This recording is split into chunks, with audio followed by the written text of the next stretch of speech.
నమస్తే, welcome to Raj news special drive. News Srikanth. విద్య అందరి ద్రాక్షగా మారుతుందని చెప్పాలి.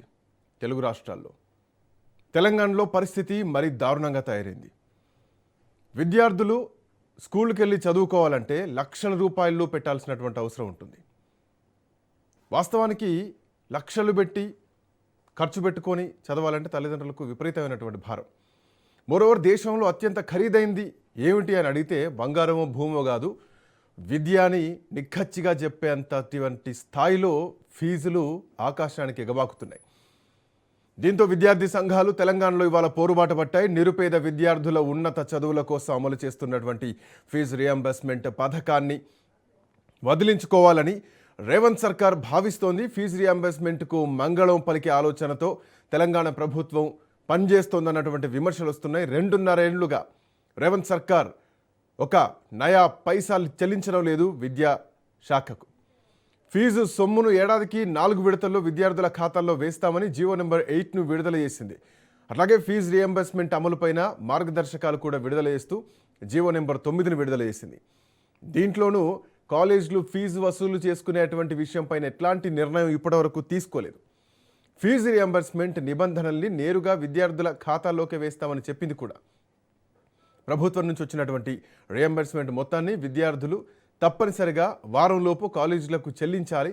అట్లా చెల్లించని విద్యార్థుల తల్లిదండ్రులపై రెవెన్యూ రికవరీ చట్టం అమలు చేస్తామని కూడా స్పష్టం చేసింది. కొత్త జీవోలపైన తెలంగాణ ప్రైవేటు కాలేజీల యాజమాన్యాల సమాఖ్య తీవ్ర అసంతృప్తి వ్యక్తం చేసింది. 5 ఏళ్లుగా బకాయిలు చెల్లించని ప్రభుత్వం ఏడాదికి 4 విడతలుగా విద్యార్థుల ఖాతాల్లో వేస్తామని చెప్పడం హాస్యాస్పదమే. 5 ఏళ్లుగా ప్రభుత్వం 8,000 కోట్ల రూపాయల ఫీజు రియంబర్స్మెంట్ బకాయిలు విడుదల చేయకపోవడంతో ప్రైవేట్ కాలేజీల యాజమాన్యాలు కూడా ఆందోళన వ్యక్తం చేస్తున్నాయి. మరోవైపు ఈరోజు ఏబీవీపీ బంద్ కాల్ పిలుపునిచ్చింది. సో దీంట్లో భాగంగా ఏదైతే ప్రభుత్వం తీసుకున్నటువంటి నిర్ణయం ఉందో, స్కూళ్ళ సంఖ్యను తగ్గిస్తాం, స్కూళ్ళ సంఖ్యను కుదిస్తాం, 27,000 ప్రభుత్వ స్కూళ్లలో 23,000 స్కూళ్లను మేము కుదించబోతున్నాం అని చేసినటువంటి ప్రకటన పేద విద్యార్థులపైన ఎఫెక్ట్ పడేటువంటి అవకాశం ఉంది. సో ఖచ్చితంగా దాన్ని ప్రభుత్వం ఉపసంహరించుకోవాలని ఏబీవీపీ డిమాండ్ చేస్తూ రాష్ట్ర వ్యాప్తంగా ఈరోజు నిన్ననే చాలా స్కూల్స్ అధికారికంగా మెసేజ్ ఫార్వర్డ్ చేయడం జరిగింది పేరెంట్స్కి. ఈరోజు బంద్ కాల్ పాటించని స్కూల్స్ ఏవైతున్నాయో నేరుగా ఏబీవీపీ వెళ్ళి దగ్గరుండి డోర్ లాక్ చేస్తున్నటువంటి పరిస్థితి. ఇంకోటి, ఈ ప్రైవేట్ అండ్ కార్పొరేట్ స్కూళ్ళు ఎక్కువ ఫీజులు వసూలు చేస్తున్నాయి. దీంట్లో భాగంగా ఈ దోపిడీని కూడా అరిగట్టి ఫీజుల నియంత్రణ చట్టం తీసుకురావాలన్నది ప్రధానంగా ఈరోజు విద్యార్థి సంఘాలు డిమాండ్ చేస్తున్నాయి. ఇంకొక పాయింట్, ప్రైవేటు పాఠశాలల ఫీజులను ఇష్టారాజ్యంగా పెంచకుండా ఒక నియంత్రణ అనేది రావాలి. దానికి ఫీజు రెగ్యులేషన్ కమిషన్ అనేది తెలంగాణలో అమలు కావాలి. ఇష్టానుసారంగా పెంచకుండా ఉండేందుకు, నియంత్రించేందుకు ఖచ్చితంగా ఆ చట్టాన్ని అమల్లోకి తీసుకురావాలన్నది ఈరోజు విద్యార్థులు చేస్తున్నటువంటి డిమాండ్. మాట్లాడదాం ఇదే అంశం పైన, చాలా అంశాలు మాట్లాడదాం. మనతో పాటు రాహుల్ గారు ఉన్నారు, ప్రముఖ విశ్లేషకులు. అట్లాగే పృథ్వీ గారు ఉన్నారు, ఏబీవీపీ విద్యార్థి నాయకులు. అట్లాగే కార్తిక్ గారు ఉన్నారు, కాంగ్రెస్ పార్టీ సీనియర్ నాయకులు. నమస్తే అండి, వెల్కమ్ టు స్పెషల్ డిబేట్. ముందుగా ఏబీవీపీ నాయకులు పృథ్వీ గారి దగ్గరికి వెళ్దాం. పృథ్వీ, సో ఏం డిమాండ్స్? అంటే ఒక్కరోజు బంద్ కాల్ ఇస్తేనో లేదంటే ఒక్కరోజు విద్యార్థులు స్కూల్ పోకపోతేనే ఆగేటువంటి సమస్య అయితే ఇది కాదు. ఇది ఒక నిరంతర ఉద్యమంలాగా జరగాల్సినటువంటి సిచ్యువేషన్ మనకు కనిపిస్తుంది. సో ఇందాక మీరు అన్నట్టు ఒక ఫీజు రెగ్యులేషన్ కమిషన్ బిల్లు తీసుకురావాలి, సో చట్టం అమల్లోకి రావాలి. అప్పుడే ఫీజు నియంత్రణ అనేది ఒక కంట్రోల్లో ఉంటుంది. లేదంటే ఏకంగా ముఖ్యమంత్రులే పోయి ప్రైవేట్ స్కూళ్ళను ఓపెన్ చేస్తున్నటువంటి క్రమంలో ప్రభుత్వ స్కూళ్ళ పరిస్థితి ఏంటన్నటువంటి క్వశ్చన్ స్టార్ట్ అవుతుంది. సో ఈ ఉద్యమం ఎక్కడి వరకు వెళ్తుంది, దీన్ని ఎక్కడి వరకు తీసుకెళ్లేటువంటి అవకాశం కనిపిస్తుంది? ఒక్కరోజుకే సమాధానమా, భవిష్యత్తులో ఉంటుందా? అంటే ఒక్కరోజు అని కాదన్న, ఇప్పుడు ఈరోజు ఏదైతే బంద్ను మేము ఇచ్చినామో కనీసం ఆ బంద్ కారణంగానైనా కానీ ఈ రాష్ట్ర ప్రభుత్వానికి సోయి రావాలని మేము కోరుకుంటున్నాం. ఇప్పుడు స్వయాన ఒక ముఖ్యమంత్రి 27,000 ప్రభుత్వ పాఠశాలలు సంఖ్య లేదని చెప్పేసి 23,000 స్కూళ్ళని మేము మూస్తాము, కేవలం 4,000 స్కూళ్ళు మాత్రమే మేము నడిపిస్తామని చెప్పడము ఎంతవరకు కరెక్టో ఈరోజు కాంగ్రెస్ పార్టీ నాయకులు కావచ్చు, ముఖ్యమంత్రి గారు కావచ్చు, ఒకసారి ఆలోచన చేయాలి. ముఖ్యమంత్రిగా, ప్రభుత్వ నేతగా, విద్యాశాఖ మంత్రి కూడా ఆయనే కాబట్టి విద్యాశాఖ మంత్రిగా ప్రభుత్వ బడుల్లో సంఖ్య ఎందుకు లేదని చెప్పేసి ఆయన ఆలోచన చేయాలి, అధ్యయనం చేయాలి. అది చేయకుండా సంఖ్య లేదని చెప్పేసి ఈరోజు బడులు మూస్తామనడం హాస్యాస్పదం. ఇప్పుడు విద్యా హక్కు చట్టంలో క్లియర్గా మెన్షన్ చేసి ఉంది, ఇన్ని కిలోమీటర్స్కి ఒక స్కూల్ ఉండాలి, ప్రతి పేద గ్రామానికి గ్రామీణ ఒకటి ఉండాలి. ప్రతి గ్రామీణ ప్రాంత విద్యార్థులకి విద్యను అందాలని చెప్పేసి ఒక సదుద్దేశంతో ప్రతి గ్రామంలో ఈరోజు తండాలు కావచ్చు, గూడెల్లో కూడా ప్రభుత్వ పాఠశాలలు ఉన్నాయి. ప్రభుత్వ పాఠశాలలు ఉంటే ఈరోజు ఆ పాఠశాల సంఖ్య లేదని చెప్పి మూస్తూ ఉన్నారు. మీకు గతంలో ఒక విద్యావేత్త చెప్తాడన్న, ఆయన ఏమని చెప్తాడంటే, ఒక తండాలో ఒక స్కూల్ ఉంటుంది గూడెంలో, ఆ యొక్క స్కూల్కి కేవలం ఒకే విద్యార్థి వస్తాడు. ఒకే విద్యార్థి వచ్చినప్పుడు ఆయనకు వేరే వాళ్ళు ఏమంటారంటే, ఈ ఒకే విద్యార్థిని దగ్గర ఉన్నటువంటి స్కూల్కి షిఫ్ట్ చేసి అయిపోతుంది కదా అని అడిగినప్పుడు ఆ విద్యావేత్త ఏం చెప్తారంటే, ఈ ఒకే విద్యార్థి అక్కడ షిఫ్ట్ చేయొచ్చు, కానీ ఆ గూడెంలో ఒకే విద్యార్థి పాఠశాలకు వెళ్తే ఆ విద్యార్థిని చూసి ఇంకొంతమంది పాఠశాలకు వస్తారు, విద్యను నేర్చుకుంటారు. ఆ ఒక్క విద్యార్థి వాళ్ళకు స్ఫూర్తిగా ఉండాలని చెప్పేసి ఆ స్కూల్ నడపాలని చెప్పేసి చెప్పినటువంటి దాఖలాలు కూడా ఉన్నాయి. బట్ ఒక విద్యార్థి కోసం ప్రభుత్వం ఎందుకు ఇంత నష్టపోవాలి? ఇంతమంది టీచర్లు, ఇంతమంది వ్యవస్థ, నడపడం కూడా పెద్ద విషయం కదా. అదే ముఖ్యమంత్రి అనేది కూడా అదే కదా. లాభ నష్టాలు చూసుకోవడానికి ఇది వ్యాపారం కాదు, ఇది విద్యార్థులను పెట్టే ఇన్వెస్ట్మెంట్ ఇది. ఎందుకంటే రేపు ఈ తెలంగాణ రాష్ట్రానికి కావచ్చు, దేశానికి కావచ్చు, విద్యార్థుల వెన్నుముక్క. ఈరోజు వీళ్ళ నుంచి కలెక్టర్ కావచ్చు, ఇంజనీర్ రావచ్చు, ఎవరైనా రావచ్చు. ఇప్పుడు దీని కారణంగా ప్రభుత్వ బడులు మూసే కారణంగా చాలా మంది బాల కార్మికులు కూడా అవుతా ఉన్నారు. కొంతమంది బడులు ఇచ్చి పెడతా ఉన్నారు. పేద తల్లిదండ్రులు కూలినాలు చేసుకుని చదివించినటువంటి తల్లిదండ్రులు ప్రభుత్వ బడులు మూస్తే ప్రైవేట్ బడిలో చదివించినటువంటి స్తోమత ఉండదు. స్తోమత లేనప్పుడు ఏం చేస్తారు, వాళ్ళు డ్రాప్అవుట్స్ అవుతూ ఉంటారు. డ్రాప్అవుట్స్ అయ్యి బాల కార్మికులు అవుతూ ఉంటారు.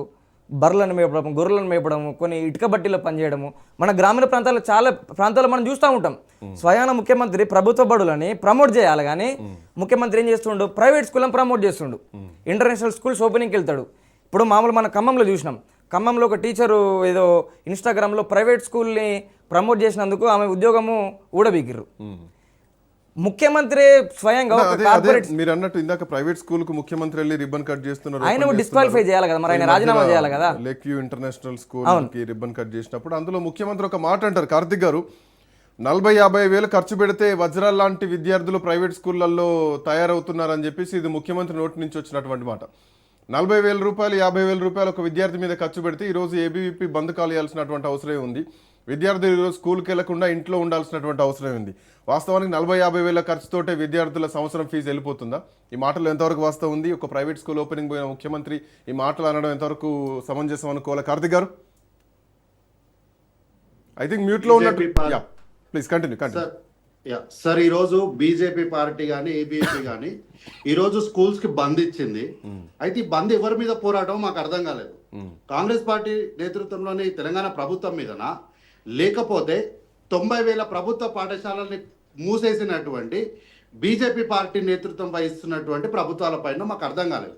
అయితే మీరు ఇంతకుముందు అన్నమాట ప్రకారం 40,000 రూపాయలు ఖర్చు పెడితే ఒక ప్రభుత్వ పాఠశాల విద్యార్థి తమ విద్యను కంప్లీట్ చేసుకుంటారని 100% ఆ మాట కట్టుబడి ఉంటున్నాం. అయితే ఈరోజు ప్రభుత్వ పాఠశాలలు కాకుండా అంతకు మించి ప్రైవేటు పాఠశాలలకు అనుమతులు ఇచ్చి వాటిని ఉధృతంగా, అంటే ఈరోజు అన్ని రాష్ట్రాలకు కూడా ఒక వార్ బేసిస్గా వ్యాపింపజేసిన పార్టీ బీజేపీ పార్టీ కాదా? నేను ఛాలెంజ్ చేస్తా. ఈ రోజు రాజ్ న్యూస్ మీరు వాళ్ళ సిద్ధాంతాలకు వ్యతిరేకంగా మీరు నిర్ణయాలు మార్చుకోండి. మీరు వాళ్ళని విమర్శించి వాళ్ళు మిమ్మల్ని విమర్శిస్తే వచ్చే జరిగే లాభం ఏంది? మీరు ఎందుకు 27 స్కూల్ 24,000 స్కూళ్ళను బీజేపీ పోయిన దారిలో మేము పోమని చెప్పేసి మీరెందుకు ప్రభుత్వ స్కూళ్లను మళ్ళీ పునరుద్ధరించడం, ప్రభుత్వ స్కూళ్లకు జరిగేటువంటి డెవలప్మెంట్ కార్యక్రమాలు చేయకపోవడం, గతంలో మనబడి మన ఊరు అనే కార్యక్రమం పెట్టారు, అది అట్లే ఆపేశారు, వాటిని ఎందుకు కంటిన్యూ చేయట్లేదు మరి ఈ ప్రభుత్వం? సార్, ఇప్పుడు మనబడి మన ఊరు ఇట్లా పేర్లు పెడితే సరిపోదు సార్, గ్రౌండ్ లెవెల్కి వెళ్ళి పనిచేయాలి. నేను అదే చెప్పబోతున్నా. నేను రాజ్ న్యూస్ వేదికను రిక్వెస్ట్ చేస్తున్నా, ఈ వేదిక పై నుంచి ఎవరు వస్తారో రండి, నేను ఛాలెంజ్ చేస్తున్నా. ఈ మన ఊరు మనబడి కింద ఒక్క కార్యక్రమం అయినా పూర్తి స్థాయిలో చేసినట్లు ఉంటే నేను చర్చలో కూర్చుంటా. ఒక స్కూల్ కి 100 బెంచీలు శాంక్షన్ చేస్తారు, ఆడ చూస్తే 15 నుంచి 20 బెంచీలు మాత్రమే ఉంటాయి. కానీ ఆన్ పేపర్ రికార్డు మాత్రము 100 బెంచీలు మేము శాంక్షన్ చేసినాము, కానీ 150 బెంచీలకు రిక్వెస్ట్ వస్తే మేము 170 బెంచీలు వేసినామని పేపర్ చూపిస్తారు. కానీ ఫిజికల్గా వెళ్ళి చూస్తే 20 నుంచి 25 బెంచీలు మాత్రమే ఉంటాయి. ఇట్లా మన ఊరు మనబడి ఇవన్నీ కూడా పథకాలు చెప్పడానికి పేర్లు, మన అంటే విశ్లేషణ చేయడానికో లేకపోతే వేదికలపైన మాట్లాడడానికి మాత్రమే సరిపోయింది. కానీ రియాలిటీలా అవన్నీ కూడా ఎక్కడ కూడా క్షేత్రస్థాయిలో పాఠశాలలకు చేరినటువంటి పరిస్థితి లేదు. ఉన్న పాఠశాలలో చాలా వరకు ఉన్నవి కూడా డోనర్స్ అంటే దాతల ద్వారా వచ్చినటువంటి అంశాలే తప్ప ఎక్కడ కూడా ప్రభుత్వం నుంచి నేరుగా అందిన అంశాలు లేవు. దీంట్లో ఒక అతిపెద్ద స్కామ్ జరిగిందన్న విషయాన్ని కూడా గతంలో కాంగ్రెస్ పార్టీ చెప్పింది. ఇంకో 2 రోజులు ఆగితే అన్ని మీడియా వేదికలు కూడా ఎస్ నిజము అని చెప్పి మనమే మాట్లాడుకుంటాం. అయితే ఈ రోజు ఎందుకు ఈ స్కామ్లు ప్రభుత్వంలో మీరే ఉన్నారు, విద్యాశాఖ మీ చేతిలో ఉంది, మరి స్కామ్లు ఎందుకు బయటకు రావట్లేదు? వస్తాయి సార్, వస్తాయి అన్ని స్కామ్లు బయటకు వస్తాయి. అంటే చర్చలు బయటకు వచ్చినాయి. గొర్రెల స్కాము, విద్యుత్ స్కాము, కాళేశ్వరం స్కాము, అన్ని చర్చలు బయటకు వస్తున్నాయి తప్ప దీనిపైన పెద్ద ఎంక్వైరీలే నడుస్తలేదు. ప్రభుత్వంలో మీరే ఉన్నారు, హోంశాఖ మీదే ఉంది, విద్యాశాఖ మీదే ఉంది. సార్ అన్నిటి మీద ఎంక్వైరీలు జరుగుతున్నాయి. అన్నిటి మీద కూడా సమగ్రమైనటువంటి విచారణ జరుగుతుంది. అయితే కాంగ్రెస్ పార్టీ నేతృత్వంలో ఆదరాబాదరాగా ఎవరిని అరెస్ట్ చేయాలి, ఏదో చేసేయాలని రాజకీయ కక్ష సాధింపు ధోరణిగా కాంగ్రెస్ పార్టీ చేయదు. 2 రోజులు లేట్ అయినా నిదానంగా పకడ్బందీగా నివేదికలు బయటకు వస్తాయి. అయితే ఈ రోజు ఏబీవీపీ ధర్నా చేస్తుంది కదా, ఏబీవీపీ మిత్రులే నేను సూటిగా అడుగుతున్నా, ఉత్తరప్రదేశ్ మధ్యప్రదేశ్లో మీ ప్రభుత్వాలే ఉన్నాయి కదా, అక్కడ 93,000 ప్రభుత్వ పాఠశాలల్ని మీరు మూసేసిరు. ఇక్కడ బంధించింది ఏబీవీపీ అన్న, బంధించింది ఏబీవీపీ, బీజేపీ కాదు. బంధించింది ఏబీవీపీ, బీజేపీ కాదు. ఈరోజు ఆంధ్రప్రదేశ్ ప్రభుత్వంలో బీజేపీ కూడా పార్ట్లో ఉంది. ఆంధ్రప్రదేశ్ అలయన్స్ లో బీజేపీ కూడా ఉంది. అయినప్పటికీ ఈ రోజు ఏబీవీపీ అయినా కూడా ఏబీవీపీ ఈ రోజు పాఠశాలలో మౌలిక వస్తువులు కల్పించాలని చెప్పి ధర్నా చేస్తుంది. బీజేపీకి ఏబీపీకి ఎటువంటి సంబంధం లేదు. ఏబీవీ విద్యార్థి సంఘం బీజేపీ ఉన్న కొట్లాడుతుంది, కాంగ్రెస్ ఉన్న కొట్లాడుతుంది, బీఆర్ఎస్ ఉన్న కొట్లాడుతుంది, ఎవరైనా కొట్లాడుతుంది. ఉత్తరప్రదేశ్ లో కూడా కొట్లాడుతుంది. మీరు కావాలంటే పోయి చూసుకోండి. ఉత్తరప్రదేశ్ లో కూడా కొట్లాడుతుంది. మీరు కావాలంటే పోయి చూసుకోండి. మీరు ఇక్కడ దాని గురించి మాట్లాడండి. ఫస్ట్ 23,000 స్కూల్ మూస్తా అంటుండే మీ ముఖ్యమంత్రి, దాని గురించి మాట్లాడన్నా. 23,000 స్కూల్ మూస్తా అంటుండే, దాని గురించి మాట్లాడు. ప్రైవేట్ స్కూల్ శంకుస్థాపన దాని గురించి మాట్లాడు. గ్రామాలలో ఉన్న బోర్లు మూస్తా అంటాడు, దాని గురించి మాట్లాడు. ఉత్తరప్రదేశ్ అంటావు, బీహార్ అంటావు, దాని గురించి మాట్లాడు. ఈ తెలంగాణ గురించి మాట్లాడు, ఉత్తరప్రదేశ్ తర్వాత మాట్లాడదు. కానీ ప్రభుత్వ సభాముఖంగా చెప్తాడు మీ ముఖ్యమంత్రి. చేస్తున్నాం. అయితే సార్ ఒక 3 ఇడ్లీలు పెడతాడంట మీ ముఖ్యమంత్రి. బ్రేక్ఫాస్ట్ నా పిల్లలకి, ఎదిగే పిల్లలకి 3 ఇడ్లీలు పెడతాడంట. సరిపోతాయన్న 3 ఇడ్లీలు? నువ్వు తెలంగాణ గురించి మాట్లాడు, తర్వాత మాట్లాడదు. అక్కడ శాసనసభ్యులు మధుసూదన్ రెడ్డి గారు ఉంటారు. వారి ఆదేశాల మేరకు మా గ్రామంలో, కౌకుంట్ల గ్రామంలో మేము ఒక గ్రామ సభను ఏర్పాటు చేసి ఆ రోజు విద్య బడిబాట కార్యక్రమాన్ని గ్రామస్తులందరినీ పిలిచి, మా ఊర్లో 2 మేజర్ ప్రైవేట్ స్కూల్స్ ఉంటాయి. కానీ కాంగ్రెస్ పార్టీ అధికారంలోకి వచ్చిన 2 సంవత్సరాల్లో ఆ ప్రైవేటు పాఠశాలలకు వెళ్తున్నటువంటి విద్యార్థులందరినీ కూడా తీసుకొచ్చి ఈరోజు ప్రభుత్వ పాఠశాలలో జాయిన్ చేపిస్తున్నాం. ఇటువంటి నేపథ్యంలో మేము ఒక ప్రయత్నం చేస్తున్నాం.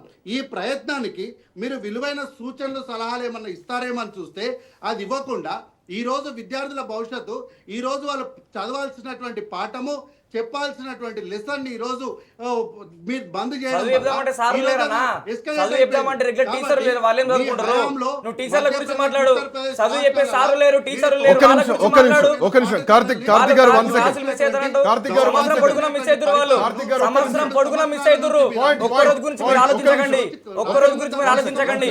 సంవత్సరం మొత్తం వాళ్ళు టీచర్లు లేరు, చదువుకుందామంటే మీరు చదువు గురించి మాట్లాడతారు, మాట్లాడతారు మీరు.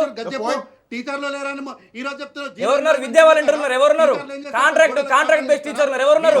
విద్యా వాలంటీర్లు, contract guest lecture, guest teacher ఉన్నారు అందరూ. ఎవరున్నారు? పర్మనెంట్ టీచర్లు ఎవరున్నారు? స్కూల్ ఉంది. ఈ స్కూల్ ఏమందో చెప్పు సార్. శ్రీకాంత్ గారు ఒక విషయం అడుగుతా నేను. గతంలో మనం చదువుకునేటప్పుడు పాఠశాలలు విద్యావాణి అనో, సాహితీ అనో, సరస్వతి అనో, శిశు మందిర్ అనో, ఇట్లా దేశభక్తికి సంబంధించో లేకపోతే సామాజిక స్పృహతోనో మనకు పాఠశాలలు ఉంటుండే. ఈ రోజు రాష్ట్రంలో ఉన్నటువంటి 90% పాఠశాలలు అన్ని కూడా నార్త్ ఇండియన్స్ వాళ్ళవే. రెజొనెన్స్ కానీ, ఇన్ఫినిటీ కానీ, ఇట్లాంటి స్కూల్ అన్ని వాళ్ళు BJP.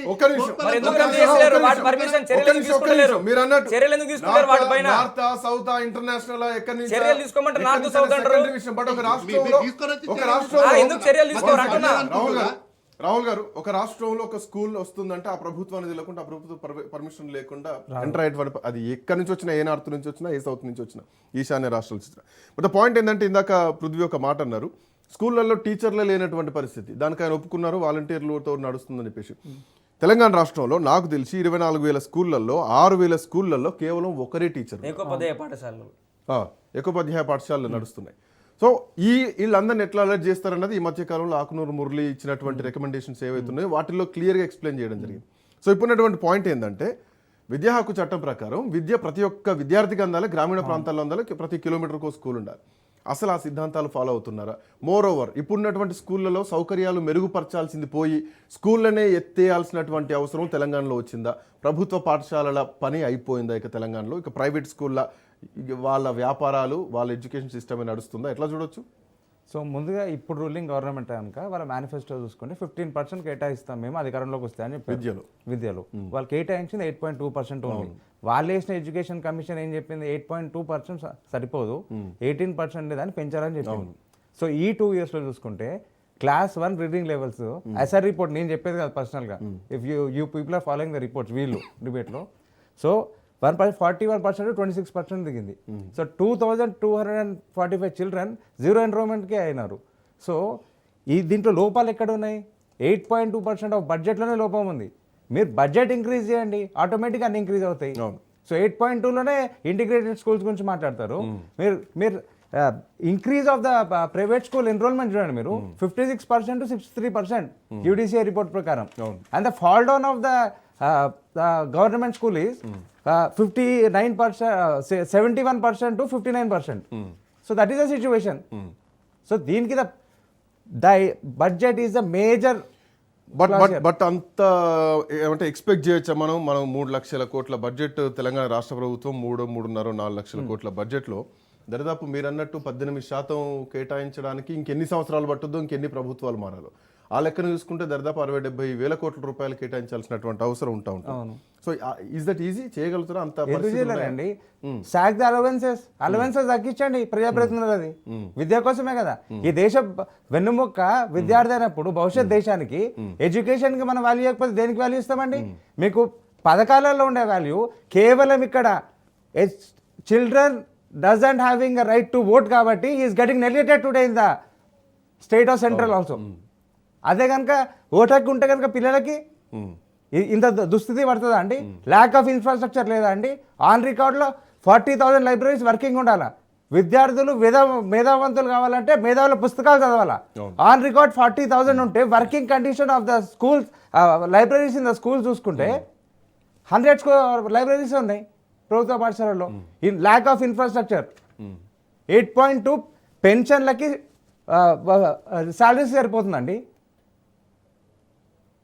Where is the justice?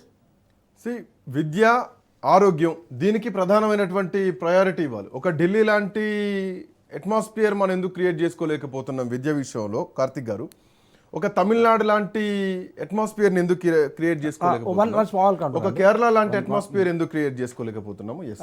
Recent economic time survey have proved that this year 2026లో private school fees has been increase to 30 to 15%. ఒక కిండర్ గార్డెన్ పిల్లోడ్ కనుక ఒక ప్రైవేట్ స్కూల్లో జాయిన్ చేయాలంటే 1 lakh తీసుకుంటున్నారు.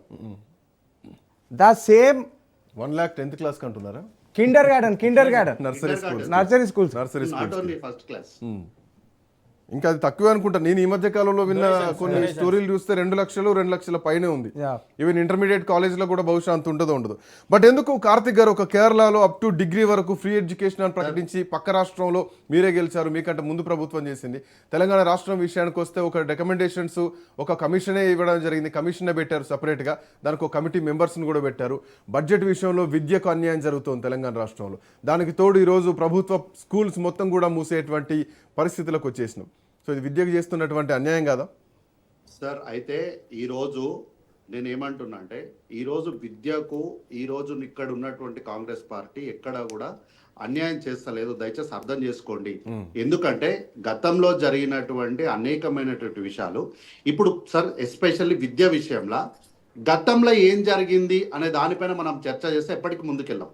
కాబట్టి మేము ఏమంటున్నామంటే, గతంలో జరిగినటువంటి పొరపాట్లు లేకపోతే గతంలో చేయాలనుకొని చేయలేని అంశాలన్నిటిని కూడా ప్రామాణికంగా తీసుకొని ఈరోజు రాహుల్ అని ఒక మాట చెప్పారు. ఏంటి? విద్యా కమిషన్ 18% పైన ఇవ్వాలి, అంతే కదా. సో ఆ కమిషన్ ఇచ్చినటువంటి రిపోర్ట్ ని మేము తీసుకుంటున్నాము. మేము దాన్ని అలైన్వైట్ చేయడమో లేకపోతే దాన్ని మూలకేయడమో అట్లా చేస్తలేము. దాన్ని మేము ఇంప్లిమెంట్ చేయాలని అందుకు కావాల్సినటువంటి ప్రక్రియను మేము మొదలు పెట్టడానికి ఈరోజు సిద్ధంగా ఉన్నాము. అందుకోసమనే యంగ్ ఇండియా స్కూల్స్ని ప్రారంభిస్తున్నాం, స్కిల్ యూనివర్సిటీని ప్రారంభించడం, అట్లాగే ప్రతి నియోజకవర్గంలో కూడా ఇంటిగ్రేటెడ్ రెసిడెన్షియల్ స్కూల్స్ని పెడుతున్నాం. ఎక్కడ కూడా కుల వ్యవస్థకు అవకాశం లేకుండా ఒక్క నిమిషం. ఎస్సీ ఎస్టీ కార్తిక్ గారు మీకు ఒక ప్రశ్న రాహుల్ గారు అడగాలనుకుంటున్నారు. సో కార్తీక్ అన్న, అన్నాను. ఇప్పుడు మీరు ఇవన్నీ పెడుతున్నామన్నారు కదా, ఇవన్నీ 8.2 బడ్జెట్లోనే పెడుతున్నారా? దానికి ఏమైనా సపరేట్ బడ్జెట్ ఎలికేషన్ చేసి ఏమైనా మెమరాండం తయారు చేసి ఏదైనా మాకు స్క్రీనింగ్ రిపోర్ట్ ఏమైనా ఇస్తారా? నో అన్న, ఇప్పుడు అయితే మనం ఇప్పుడు రిపోర్ట్ ఆగ్నూరు మురళి గారు ఇచ్చేటప్పటికి మనకు బడ్జెట్ అయిపోయింది. అయితే ఇప్పుడు ఆగ్నూరు మురళి గారు ఇచ్చిన తర్వాత కొన్ని రికమెండేషన్స్ ఉన్నాయి. ఆ రికమెండేషన్స్ని మనం ప్రామాణికంగా తీసుకొని ఇప్పుడు స్కూల్స్కి ప్రత్యేకమైనటువంటి బడ్జెట్ ఇచ్చి దాని ద్వారా పిల్లలకు మెరుగైనటువంటి విద్యను అందించాలన్నదే మా యొక్క దృక్పథం. అందుకోసమనే ఎంకరేజ్మెంట్స్ కోసం ఇప్పుడు మనము 1000 కోట్లు పెట్టి ప్రైవేట్ స్కూల్లో యాడ్స్ ఇచ్చినట్టు ప్రభుత్వ ధనాన్ని వృధా చేయలేము. కాబట్టి అందుకోసం మనం ఏం చేస్తున్నాము, కార్తీక్ గారు మీరు దయచేసి యాడ్స్ గురించి మాట్లాడకండి. గవర్నమెంట్ యాడ్స్ కనుక మనం ఒకసారి చూసుకుంటే ఒక నాణ్యమైన 10 ఇంటిగ్రేటెడ్ స్కూల్ కట్టొచ్చు. ప్లీజ్ అన్న, ప్లీజ్ ఒక్క నిమిషం. What ever the government it is, మీరిచ్చే యాడ్లలో యాడ్లు కనుక ఖర్చు పెడితే ఇంటిగ్రేటెడ్ స్కూల్స్ ఆటోమేటిక్ వస్తాయి. ఒక్కసారి వినండి, పూర్తిగా వినండి. మనం అక్కడ ఖర్చు పెట్టడానికి ప్రజాధనాన్ని వృధా చేయకూడదని చెప్తున్నాను. నేను యాడ్స్ ఇవ్వకూడదు అని యాడ్స్ పైన నేను సబ్జెక్ట్ చెప్తలేను. అంటే కార్తిక్ గారు ప్రజాధనం వృధా కావద్దు, ప్రభుత్వ స్కూళ్ళు అన్యాయం గురి కావద్దు, విద్యార్థులకు ఏకీకృతంగా ఉండాలని చెప్పేసి మీరు ఆరుట్ల లాంటి స్కూల్ను ఒక ఎగ్జాంపుల్ తీసుకొని అక్కడికి ఊరికి బస్సు వ్యవస్థ తీసుకొస్తాం. సో ఆ బస్సుల్లోనే స్కూల్స్ అందరూ ఒక దగ్గరకు వస్తారు, ఒక ఇంటిగ్రేటెడ్ స్కూల్ లాగా చేస్తామని చెప్పేసి మీరు అంటున్నారు. ఇది ఆచరణలో ఎంతవరకు వస్తుంది ఏందనేది చూద్దాం. బట్ ద పాయింట్ ఏంటంటే, 1 సెకండ్, ఈరోజు ఫైట్ ఫీజుల పైన పోరు చేస్తున్నారు. ప్రభుత్వ స్కూళ్లను నిర్వీర్యం చేస్తే ప్రైవేట్ స్కూళ్ళ వ్యాపారం నడుస్తుంది. వాటి అడ్డుకట్ట వేసే దిక్కెవరు, నాదురు ఎవరు అనే పాయింట్. నా పాయింట్ ఏంటంటే కార్తిక్ గారు, ఇంజనీరింగ్ కాలేజీల్లో, రాహుల్ గారు మీరు కూడా దీని సమాధానం చెప్పొచ్చు, ఇంజనీరింగ్ కాలేజీల్లో ఫీజుల నియంత్రణ కోసం తెలంగాణ ఒక అడ్మిషన్ ఫీజు రెగ్యులారిటీ కమిషన్ కూడా నియమించింది. But what about private schools? Junior కాలేజీల విషయం ఏంటి, ప్రైవేట్ స్కూల్స్ విషయం ఏంటి? వీటి విషయంలో ఎందుకు నిర్ణయం తీసుకోలేకపోతున్నారు? దీనిపైన ప్రభుత్వం ఒక ఖచ్చితమైన నిర్ణయం తీసుకుంటే వీళ్ళ వ్యాపారానికి అడ్డుకట్ట పడుద్దా లేదా? అన్న సార్ లెట్ మీ కంప్లీట్, ఒక్క నిమిషం సార్. అయితే ప్రభుత్వం ఏం చేసిందంటే ఇప్పుడు బ్రేక్ఫాస్ట్ సిస్టమ్ తీసుకొని వచ్చి దాని ద్వారా పిల్లలకి వారికి మంచి పౌష్టికమైనటువంటి ఆహారం ఇవ్వడం ద్వారా ఒక బెనిఫిషరీ అంటే పిల్లల్ని ఆకర్షించడానికి ఒక వినూత్న ప్రయత్నం చేస్తున్నాం. అయితే మీరే ఇంతకుముందు చెప్పినట్టు ఆరుట్లలో స్కూల్ పెట్టినాం. దానికి ఇప్పుడు చాలామంది పేరెంట్స్ ఏమంటున్నారంటే మా పిల్లలు వెళ్ళి రావడానికి మాకు స్కూల్ బస్ లేదు అని అంటున్నారు. సో ఆ స్కూల్ బస్ని కూడా మనం ఇంట్రడ్యూస్ చేసే ప్రయత్నం చేస్తున్నాం. సో ఈరోజు నేను ఏమంటున్నా అంటే ప్రైవేటు స్కూళ్ళ పైన మనం ఏం చేయాలి, ఎట్లా చేయాలి అన్నాం కన్నా నేను ఏబీవీపీ ఈరోజు ధర్నా చేస్తున్న ఏబీవీపీని ఒక ప్రశ్న అడుగుతున్నా. అంటే దీని ప్రశ్న కాదు, ఒక విజ్ఞప్తి కూడా తీసుకోవచ్చు. ప్రభుత్వ పాఠశాలల్ని మెరుగు చేయడానికి ఈరోజు ప్రభుత్వం ఆచరిస్తున్న దానికన్నా మెరుగుగా ఏం చేయగలమో మీరు చెప్పండి. మన అందరం కలిసి ప్రభుత్వ పాఠశాలను నిలబెడతాం. ఎందుకంటే ఒక్క నిమిషం, మీ ప్రశ్నకు సమాధానం ఇస్తున్నారు. ప్రభుత్వ స్కూళ్లను ప్రభుత్వం నిలబెట్టుతుందని మాత్రం నాకు అనిపించట్లేదు మీరు చెప్పినంత మాత్రం. వన్ సెకండ్ ఎదగడానికి ప్రభుత్వ పాఠశాలలు నిలబడడానికి ఏం చేయాలో చెప్పండి, అంతేగాని ఒక్క నిమిషం, మీరు అన్నదానికి ఆన్సర్ రాహుల్ గారు మాట్లాడుతూ అంటున్నారు. One second Prithvi. So first Karthik ఒక విషయం చెప్పాలి. ఆరుట్ల లాంటి స్కూల్స్ ఇప్పటి వరకు ఎన్ని కట్టిరో చెప్పాలి. ఫస్ట్ 2.5 ఏళ్లలో ఆరుట్ల లాంటి స్కూల్ ఒకటి కట్టినప్పుడు ఇంకా 2.5 ఏళ్లలో 2 కడతారు. అంటే 23,000 స్కూల్ మూస్తున్నప్పుడు 23,000 స్కూళ్ళకు ఓకే మీరు అన్నట్టు ఇంటిగ్రేటెడ్ రెసిడెన్షియల్ స్కూల్స్ కూడా నియోజకవర్గానికి ఒకటి 119 నియోజకవర్గాలు, ఒకటి ఆరుట్ల స్కూల్ 120, ఇంకా 2.5 ఏళ్లలో ఇంకొకటి 121 స్కూళ్ళు. 27,000 స్కూళ్ళకి మీరు సరిపోతాయి. ఇవి 23,000 స్కూళ్ళు మూస్తా అని చెప్తారు కదా అన్న. 23,000 స్కూళ్ళు మూస్తా అని చెప్తున్నప్పుడు ఈ స్కూల్స్ రెడీ అయిన తర్వాత దేనికి రెడీ అయినాయి? సాక్షాత్ మీ ముఖ్యమంత్రి గారు చెప్పారు మూస్తామని చెప్పి. మీరు దాని గురించి మాట్లాడండి. ఇంకోటి గొప్పగా చెప్పిండు బ్రేక్ఫాస్ట్ గురించి చెప్పారు. మీరు వినాలి, గ్రౌండ్ రియాలిటీ మీకు తెలవాలి. బ్రేక్ఫాస్ట్ గురించి మీరు చెప్పారు. ఒక్క నిమిషం కార్తిక్ గారు 1 సెకండ్. అన్న బ్రేక్ఫాస్ట్ లో ఇంటర్ చదివే పిల్లలకి అంటే 16 to 18 ఏజ్ గ్రూప్ ఉంటుంది, వాళ్ళకి 3 ఇడ్లీలు సరిపోతాయంట, 3 ఇడ్లీలు. ఇది వాళ్ళ బ్రేక్ఫాస్ట్ సిస్టమ్. అన్న ఈరోజు ఒక్క 2 నిమిషాలు మీరు ఎవరు ఈరోజు మేము స్కూల్స్ బంద్ చేయకపోతే ప్రభుత్వ బడులలో సబ్జెక్ట్ మాట్లాడుతున్నాను. ఒక్క నిమిషం కార్తిక్ అన్న, ఒక్క నిమిషం మీరు మాట్లాడినప్పుడు నేను మాట్లాడలేదు, మీరు మాట్లాడినప్పుడు నేను మాట్లాడలేదు. 1 సెకండ్ కార్తిక్ గారు 1 సెకండ్. మేము ఈరోజు ప్రభుత్వ బడులు బంద్ చేయడానికి పోయినప్పుడు అన్న, ఆ చిన్నారుల యొక్క మమ్మల్ని చూడగానే ఏబీపీ వాళ్ళు వచ్చిరని చూడగానే వాళ్ళ ముఖంలో చిరునవ్వు ఉంది చూడరన్న. అంటే చిరునవ్వులో చాలా రకాల అర్థాలు ఉన్నాయి. దేనికంటే ఏబీపీ వాళ్ళు వస్తే మా వాష్రూమ్స్ బాగుపడతాయి, ఏబీపీ వాళ్ళు వస్తే మాకు టీచర్లు వస్తారు, ఏబీపీ వాళ్ళు వస్తే మాకు బ్రేక్ఫాస్ట్ వస్తుంది, ఏబీపీ వాళ్ళు వస్తే మాకు మిడ్ డే పిల్లలు ఎంత బాధపడుతారు తెలుసా అన్న. పిల్లలు వాష్రూమ్స్ లేక, అమ్మాయిలు వాష్రూమ్స్ లేక బాధపడుతారు గవర్నమెంట్ స్కూళ్ళలో. మీరు దాని గురించి మాట్లాడరు. మిడ్ డే మీల్ స్కీమ్ లో రోజు పప్ప పెడతారంట, మీరు దాని గురించి మాట్లాడండి. బ్రేక్ఫాస్ట్ రోజు 3 ఇడ్లీలు పెడతారంట, మీరు దాని గురించి మాట్లాడండి. ప్లే గ్రౌండ్స్ లేక పిల్లలు ఆడుకోవడానికి ఆటలకు దూరం అవుతారు, దాని గురించి మాట్లాడండి. ఎల్బీ నగర్ చౌరస్తాలా, ఆ చౌరస్తాలా, ఈ చౌరస్తాలా, ఒలింపిక్స్ గురించి, ఒలింపిక్స్ లో మెడల్స్ పెట్టినటువంటి వాళ్ళ గురించి బొమ్మలు వేయడం కాదు. ఇక్కడ క్రీడాకారులను తయారు చేయండి, ఇక్కడ క్రీడాకారులను తయారు చేయండి. మీరు ఆర్గ్ల లాంటి స్కూల్ ఎన్ని కట్టారు మీరు చెప్పాలి, ఫస్ట్ సమాధానం చెప్పాలి. 23,000 స్కూల్ ఎందుకు మూస్తారో చెప్పాలి, 23,000 స్కూళ్ళు మూసి మీరు ఎన్ని స్కూల్ కడతారో చెప్పాలి, దాని గురించి మాట్లాడండి. 23,000 స్కూళ్ళ గురించి మాట్లాడండి, మీరు 23,000 స్కూల్ గురించి మాట్లాడండి అన్న. First 1 second. 2.5 సంవత్సరాల ఒకటి కట్టి 6 స్కూల్, ఒకటి కట్టి 2.5 సంవత్సరాలు, ఇంకా 2.5 సంవత్సరాలు ఇంకోటి కడతారు, రెండే కదా. 1 సెకండ్. సబ్జెక్ట్ మాట్లాడదాం కార్తిక్ గారు. ఫీజుల గురించి సబ్జెక్ట్ మాట్లాడదాం, తల్లిదండ్రుల కష్టం గురించి మాట్లాడదాం, ప్రైవేట్ కాలేజీల దోపిడీ గురించి మాట్లాడదాం, ప్రభుత్వ విద్యా వ్యవస్థ ఎందుకు తగ్గిపోవాలా, ఎందుకు సంఖ్యను కుదించాల్సి వస్తుంది, ఈ అంశాల గురించి మాట్లాడదాం. ఏమంటున్నానంటే రాహుల్ గారు, స్కూల్స్ విషయానికి వస్తే ప్రతి 3 సంవత్సరాలకు ఒకసారి ఫీజు ఎంత నియంత్రించాలి ఏంటనేది ఇంజనీరింగ్ కాలేజ్ సిస్టంలో ఒక కమిషన్ ఉంది, ఆ కమిటీ నిర్ణయిస్తుంది. Coming to private schools, colleges, junior college విషయానికి వస్తే, స్కూల్స్ విషయానికి వస్తే పేరెంట్ కమిటీస్ ఉంటాయి.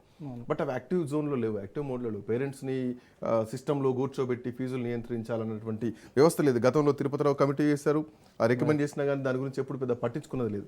అందుకే ఈరోజు ప్రైవేట్ స్కూల్స్ ఫీజులు డొనేషన్ల రూపంలో అధికంగా వసూలు చేస్తున్నాయి, పేరెంట్స్ జేబులు ఖాళీ అవుతున్నాయి. ఇప్పుడున్నటువంటి ఆర్థిక పరిస్థితికి ఈ ఫీజులు కట్టలేకపోతున్నటువంటి పరిస్థితి. అందుకే కదా ఈరోజు విద్యార్థి నాయకులు రోడ్లపై కూర్చొని స్కూల్స్ బంద్ చేయాల్సినటువంటి పరిస్థితి. రైట్.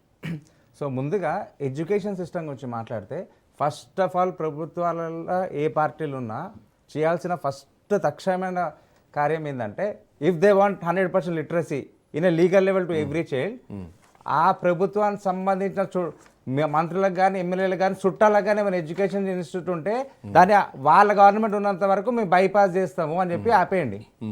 రెండోది, నామ్స్ ప్రకారంగా వస్తే why no one is speaking. ఇప్పుడు చూడండి, మన స్టేటే తీసుకుంటే 1960s కొటారి కమిషన్ వేసారు, 6% జిఎస్డిపి ఉండాలని, 2% ఇస్తున్నారు ఇప్పటికీ స్టేట్లో. అండ్ న్యూ ఎడ్యుకేషన్ పాలసీ 2020 చూడండి, కేంద్ర ప్రభుత్వం పెట్టింది, అది కూడా ఫాలో అవ్వట్లేదు కదా. సో ఇక్కడ జీడిపి చూడండి, జీడిపి ఎంత డెవలప్మెంట్ ఉంది, కేంద్రం రాష్ట్రం కలిపితే they're only giving 4.1% when we are demanding 6% of GDP. First of all, education institute should be not involved with any politician who is ruling in the party. And మీరు అన్నట్టు ఎక్కడుంది రాష్ట్రం అంటే 30 రాష్ట్రాల్లో 26 స్థానంలో ఉంది. నాణ్యమైన విద్యను అందించడంలో తెలంగాణ ఏ స్థానంలో ఉందని చెప్పేసి. సో బడ్జెట్ కేటాయించడంలోనే లోపం జరుగుతుంది, బడ్జెటే విద్యాశాఖకు అన్యాయం చేస్తున్నారు తెలంగాణ రాష్ట్రంలో అన్నది దీని వెనకాల వచ్చేటువంటి సారాంశం. కార్తిక్ గారు,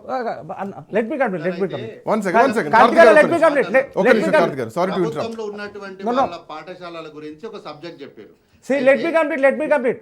I'll give you you take time anna. My one more sentence which I didn't finish. Srikanth Anna garu, regarding the scholarships, మనం బడుగు బలిన వర్గాల పిల్లలు, బడుగు బలిన వర్గాలను పదే ఎలక్షన్లో దండోర వేసినట్టు ఇస్తాం కదా. 25,000 SC/ST based children has been expelled because they were unable to provide, government have been unable to provide scholarships. Is this a justice we are doing? Kindly continue, Karthik garu. అయితే ప్రభుత్వంలో ఉన్నటువంటి వాళ్ళ పాఠశాలల గురించి చెప్పారు కదన్నా. అయితే మనం మొట్టమొదటిగా ఈ సబ్జెక్ట్లో మాట్లాడాల్సింది ఎవరిని అంటే, బీజేపీలో కేంద్ర పార్టీలో ఈరోజు కూటమిలో ఉన్నటువంటి పక్కనే ఉన్నటువంటి ఆంధ్రప్రదేశ్ రాష్ట్రంలో మంత్రిగా ఉన్నటువంటి నారాయణ గారి కాలేజీలు స్కూళ్ళు ఎన్ని ఉన్నాయో మనం మాట్లాడాలి. సో నేను ఏమంటున్నా అంటే విమర్శలు ఎవరు కరెక్ట్ ఎవరు రాంగు అని అంటే ఇప్పుడు ఆ విషయానికి మనం చాలా దూరం చర్చ వెళ్తుంది. సో నా విజ్ఞప్తి ఏంటి అంటే బడ్జెట్ కేటాయించడానికి రాష్ట్ర ప్రభుత్వం సిద్ధంగా ఉంది. ఇంతకుముందు వాష్రూమ్స్ బడ్జెట్లు అయిపోయినాయి. ఓటాన్ బడ్జెట్ తోటి 3 బడ్జెట్లు అయిపోయినాయి. ఇప్పటి వరకు 3 బడ్జెట్లు అయిపోయినాయి అన్న. ఇంకో 2 బడ్జెట్లు పెడతారు. ఇంకా 2 బడ్జెట్లు 12 సంవత్సరాలుగా బడ్జెట్లు పెట్టారు.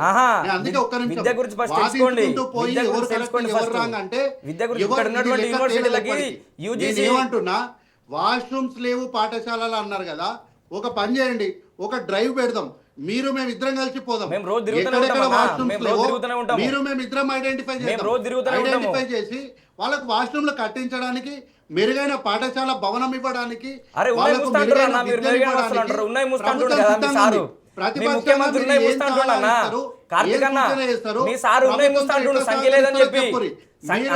ఇక్కడ పిల్లలు లేరని చెప్పి ఉన్నాయి ముస్తాంటుండు. రేవంత్ రెడ్డికి ఎట్లా పెంచాలో తెలుసుకోమని చెప్పండి. ముఖ్యమంత్రి విద్యాశాఖ మంత్రి ఉన్నటువంటి మీ సార్ని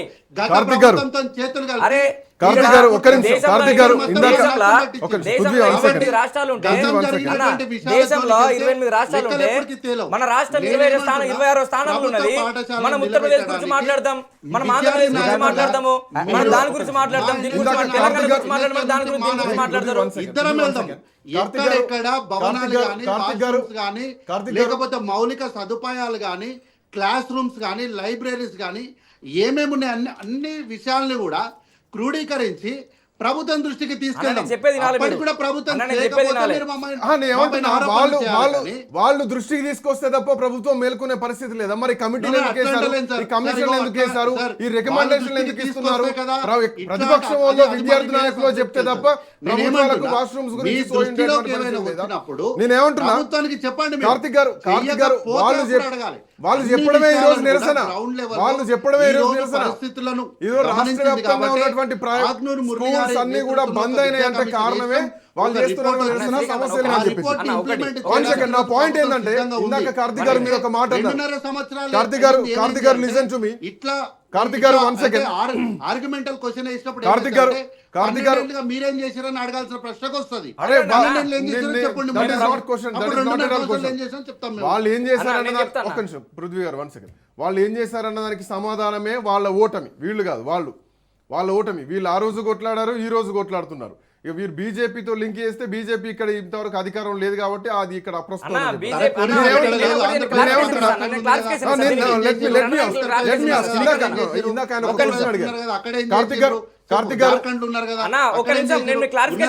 మరి ఢిల్లీలో విద్యాశాఖకి ఇచ్చిన బడ్జెట్ తెలంగాణలో ఎందుకు ఇయ్యారు?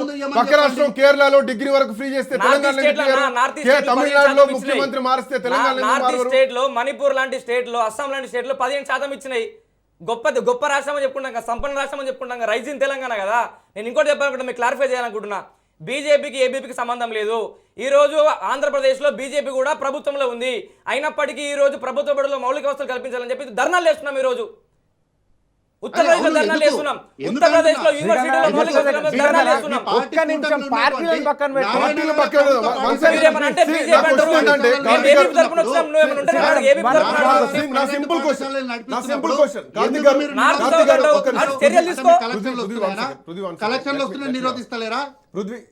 మీరు కలెక్షన్ చేసుకుంటారు, అందుకే చర్యలు తీసుకోవట్లేరు. మీరు కలెక్షన్ చేసుకుంటారు. మీ ముఖ్యమంత్రి విద్యాశాఖ మంత్రిగా డబ్బులు వస్తున్నాయి, నోట్ల గంటలు వస్తున్నాయి, అందుకే చర్యలు తీసుకోవట్లేదు. ఎందుకు చర్యలు తీసుకోవట్లేదు? మేము చర్యలు తీసుకోలేం కదా, పోరాడతాం అంతే. మేము పోరాడతాం, మా బాధ్యత పోరాడతాం, తెలుపుతాం. కానీ చర్యలు తీసుకునే హక్కు ప్రభుత్వ అధికారులు చర్యలు తీసుకోవాలి. వాళ్ళ కాంగ్రెస్ ప్రభుత్వం ఉంది, విద్యాశాఖ మంత్రి రేవంత్ రెడ్డి ఉన్నాడు. ఎందుకు చర్యలు తీసుకోవట్లేదు? మీకు ముట్టినాయా?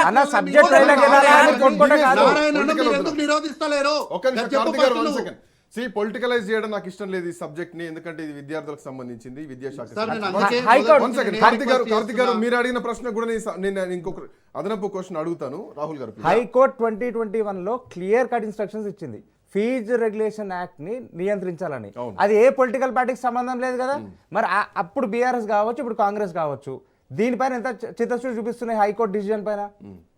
దీనికి ఎక్స్ప్లెనేషన్ చిన్న మాట్లాడారు. clarification దయచేసి చేయాలి. పొలిటికల్ పార్టీస్ కాదన్న, ఇందాక- పొలిటికల్ పార్టీస్ ఇందాక కాదు. కార్తిక్ గారు మీరు ఇందాక మాట అన్నారు, పక్క రాష్ట్రానికి చెందినటువంటి మంత్రి నారాయణ కాలేజ్ ఇక్కడ ఎన్ని ఉన్నాయి, చైతన్య కాలేజీలు ఎన్ని ఉన్నాయి, ప్రైవేట్ కాలేజీలు స్కూల్స్ ఎన్ని ఉన్నాయి, ఎంత దోపిడీ చేస్తున్నాయి, ఇది మీరు ఇందాక లేవనెత్తినటువంటి ప్రశ్న.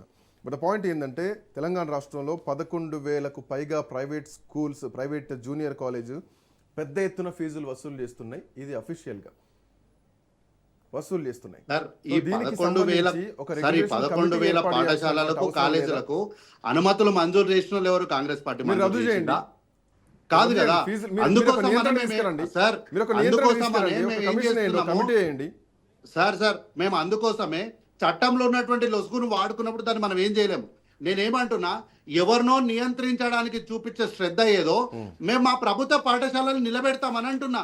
మా ప్రభుత్వ పాఠశాలలకి పిల్లల్ని తీసుకురావడానికి అందరూ సహకరించండి నిలబెడితే అంటున్నా వీళ్ళని నేను. ఫైట్ చేస్తారు, అన్న, నిలబెడితే మూస్తున్నారన్న, విద్యార్థులు 23,000 ఇంటికి స్కూల్ పోతారు. మూస్తా అని చెప్పండి. రైట్. కమిషన్ వర్సెస్ మేనిఫెస్టో, ఈ అంశాన్ని మళ్ళొకసారి గుర్తు చేసుకోవాలి. విద్యాశాఖ కమిషన్ చైర్మన్గా ఆకునూరు మురళి ఇచ్చినటువంటి 434 రికమెండేషన్స్లో స్కూల్స్ని తగ్గించాలన్నారు. బట్ ఇదే కాంగ్రెస్ పార్టీ అధికారంలోకి వచ్చే ముందు మేనిఫెస్టోలో ప్రభుత్వ స్కూళ్ళ సంఖ్యను పెంచుతా ఉన్నారు. అంటే విద్య ప్రతి ఒక్క పేదవాడికి దగ్గరకు రావాలి, అందరికీ స్కూల్ అందుబాటులో ఉండాలని చెప్పేసి. బట్ ప్రభుత్వం వచ్చిన తర్వాత ఆల్మోస్ట్ 24,000 స్కూల్స్ని మేము క్లోజ్ చేస్తున్నాం, సర్కారు బడులు బంద్ చేస్తున్నాం, సో ఇంటిగ్రేటెడ్ వెయిట్ చేస్తున్నాం, విద్యార్థులకు బస్ సౌకర్యం కల్పిస్తాం. అంటే ఇది మేనిఫెస్టోకి ఆచరణకు చాలా తేడా కనిపిస్తుంది.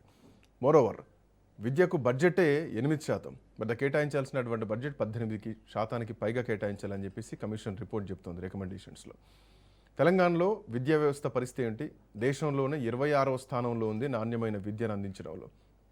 దీనికి తోడు ఈరోజు విద్యార్థులంతా ఇంట్లో ఉండడానికి కారణం ఏంటంటే ఫీజుల నియంత్రణ లేకపోవడం, ప్రైవేట్ స్కూల్స్ కాలేజెస్ ఇష్టారాజ్యంగా పెంచుతున్నారు.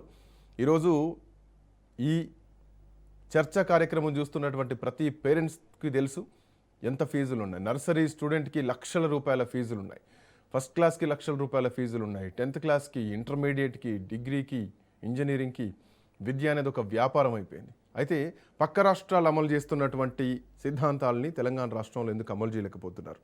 ఎందుకు విద్య వ్యాపారంగా మారడానికి ఇంకా అనుమతులు వస్తున్నాయి, ఇంకా ప్రోత్సాహకాలు వస్తున్నాయి? ప్రైవేట్ స్కూళ్ళు ఓపెన్ చేయడానికి ఏకంగా ప్రభుత్వ పెద్దలు వెళ్తుంటే సర్కారు బడులు బంద్ చేయాల్సినటువంటి అవసరం, దుస్థితి తెలంగాణ రాష్ట్రంలో ఉందా? ఇదే ప్రశ్న ఇప్పుడు కనిపిస్తుంది. అందుకే ఈరోజు ఈ బంద్ కాల్ని విద్యార్థి సంఘం పిలుపునిచ్చింది. రాహుల్ గారు, సో ఈ బంద్ ఈ రోజు వరకు చూస్తున్నాం, బట్ ఈ ఫీజుల నియంత్రణ అనేది ఒక పర్మనెంట్ సొల్యూషన్ రావాలి.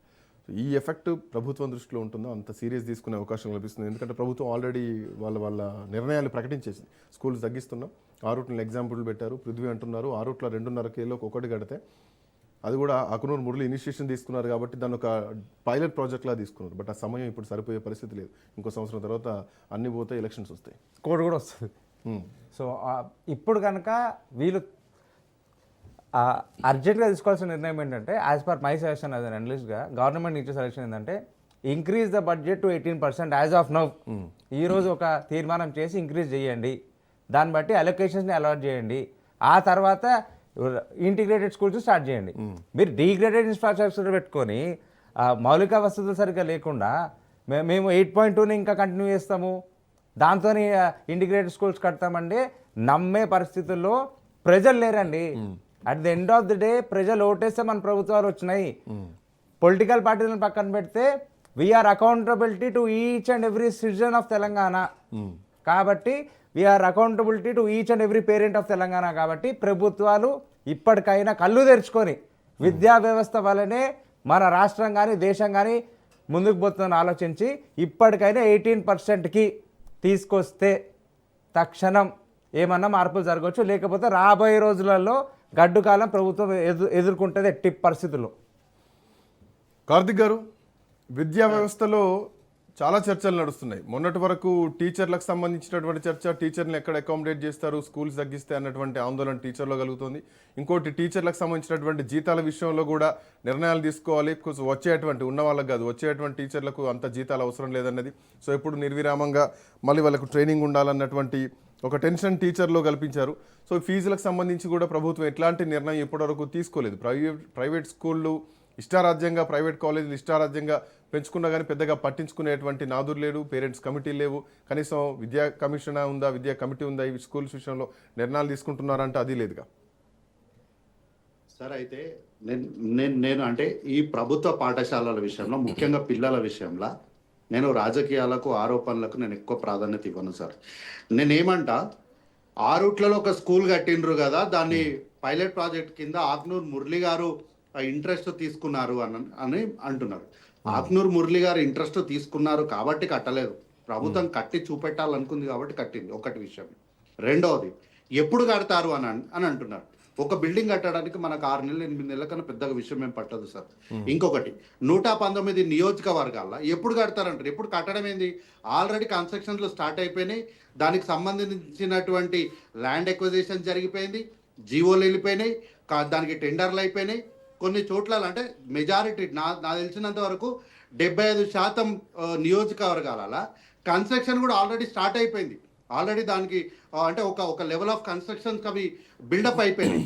కాబట్టి వీలైనంత వరకు కమిషన్ రికమెండ్ చేసినటువంటి 18% బడ్జెట్ ఏదైతే ఉందో ఆ బడ్జెట్ని కేటాయించి ప్రభుత్వ పాఠశాలల్లో, ప్రభుత్వం చెప్పే బడులలో ప్రభుత్వ బోధనలను బలోపేతం చేయాలన్నదే కాంగ్రెస్. Good point. మీరు అన్న పాయింట్ మీదనే మాట్లాడతాం. మీరు అన్న పాయింటే మాట్లాడతా. సమస్య ఒకటైతే రికమెండేషన్ ఒకటి కనిపిస్తోంది. ఇందాక మీరే అన్నారు, సో రికమెండేషన్ ఫాలో అవుతున్నాను. మళ్ళీ మీరే అన్నారు ప్రభుత్వ స్కూల్స్ని మెరుగుపరచాలని చెప్పేసి.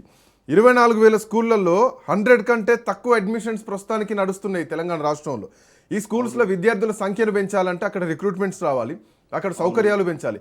ఎట్లాంటి మెరుగైన సౌకర్యాలు లేకుండా విద్యార్థులు రమ్మంటే విద్యార్థులు ఎందుకు వస్తారు, తల్లిదండ్రులు ఎందుకు పంపుతారు?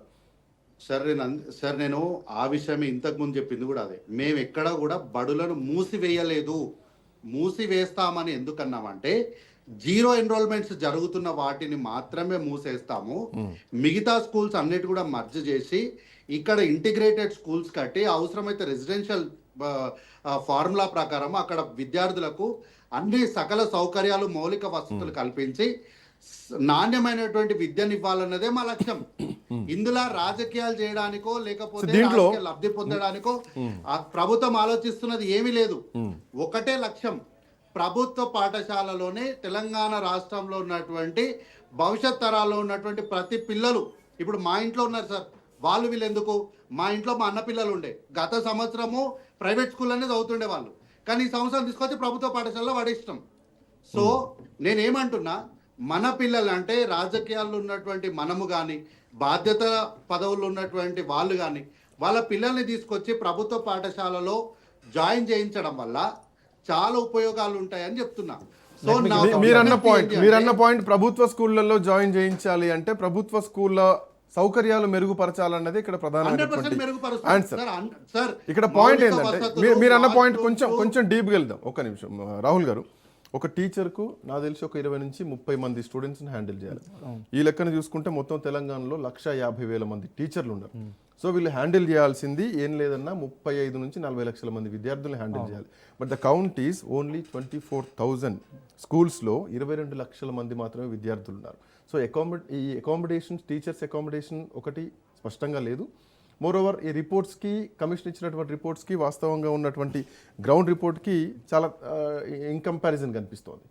సో ఇక్కడ ఏంటంటే, విద్యా హక్కు చట్టం వచ్చి 16 సంవత్సరాలు దాటుతున్న basic minimum standards Congress party గవర్నమెంట్లో వచ్చింది. అవును, అదే 16 ఇయర్స్ క్రాస్ అయినా బేసిక్ మినిమం స్టాండర్డ్స్ పైన ల్యాక్ ఆఫ్ ఇంట్రెస్ట్ ఉంది. ఇంకా లెట్ మీ కంటిన్యూ కార్తికనా. సో 2013 ఇయర్ చెప్పినాను. ఓకే. సో ఇక్కడ మనం చూసుకుంటే 0% ఎన్రోల్మెంట్ ఎవరి వైఫల్యం వల్ల వస్తుంది? విద్యా సామర్థ్యాలు ఒక విద్యార్థిలో మనం ఎందుకు పెంచలేకపోతున్నాము? ప్రైవేట్ ఎంకరేజ్మెంట్ జరుగుతున్నది. కాకపోతే క్వాలిఫికేషన్ ప్రైవేట్ స్కూల్స్ తీసుకుంటే హైయెస్ట్ క్వాలిఫికేషన్ గవర్నమెంట్ స్కూల్స్లో ఉందా? ఈ దేశంలో అత్యున్నత స్థానంలో ఉన్న ప్రతి ఒక్క గొప్ప నాయకులు, గొప్ప మేధావులు అందరూ ప్రభుత్వ పాఠశాలలో చదువుకున్నవారు కదా.